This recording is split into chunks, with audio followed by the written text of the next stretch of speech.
প্রিয় হাজীগণ, পোশাকবাসী এবং দর্শক শ্রোতাগণ, আসসালামু আলাইকুম। কৃচ্ছতা সাধনের দীর্ঘ 30 রোজার শেষে এসেছে পবিত্র ঈদ উল ফিতরের শুভ দিন। সবাইকে জানাই ঈদ মোবারক।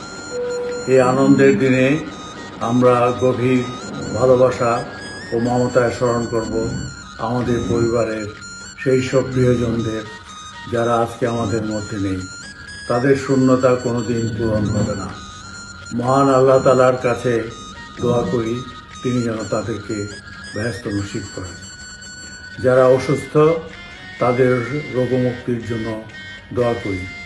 আজকের এই দিনে শ্রদ্ধাভরে স্মরণ করছি জাতির পিতা বঙ্গবন্ধু শেখ মুজিবুর রহমানকে। একই সাথে স্মরণ করছি লক্ষ লক্ষ এই বাংলার মানুষ যাদের ত্যাগের বিনিময়ে আমরা পেয়েছি স্বাধীন বাংলাদেশ।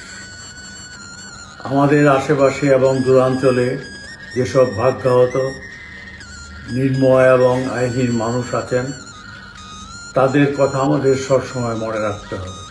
অসহায় মানুষদের সহায়তা করা আমাদের নৈতিক এবং ধর্মীয় দায়িত্ব।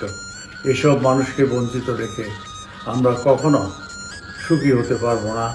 ঈদের আনন্দ কখনো পরিপূর্ণতা পাবে না।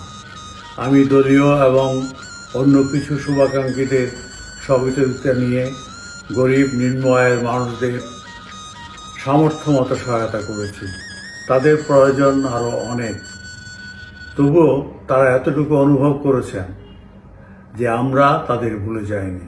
অনেকে বার্তা পাঠিয়ে কৃতজ্ঞতা জ্ঞাপন করেছেন। তাদের এই কৃতজ্ঞতার বার্তাই আমার ঈদের আনন্দকে পরিপূর্ণতা এনে দিয়েছে। মাননীয় প্রধানমন্ত্রী শেখ হাসিনাও আইনহীন নিম্নআয়ের মানুষের জন্য খাদ্য সামগ্রী উপহার দিয়েছেন। প্রিয় হাজীগঞ্জ ও সারার্থীবাসী এবং দর্শক শ্রোতাগণ, মহান আল্লাহর কাছে দোয়া করি আপনারা যেন পরিবার, পরিজন, প্রতিবেশী সবাইকে নিয়ে ভালো থাকেন, সুস্থ থাকেন এবং ঈদের অনাবিল আনন্দ উপভোগ করেন। কিন্তু আপনার আমার আনন্দ পাওয়াটাই কি জীবনের সব কিছু? এই পৃথিবীকে আমরা কি শুধুই নিজের আনন্দের জন্য এসেছি?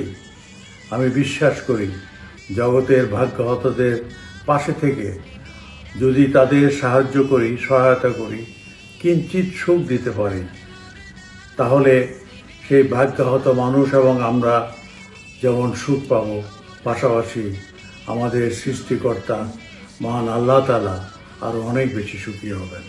এই কথাটি সকলকে মনে রাখার জন্য বিনীত অনুরোধ করে আমার ঈদের শুভেচ্ছা বাণী শেষ করছি। খোদা হাফেজ। আপনাদের সকলকে আবারও জানাই ঈদ মোবারক। আসসালামু আলাইকুম।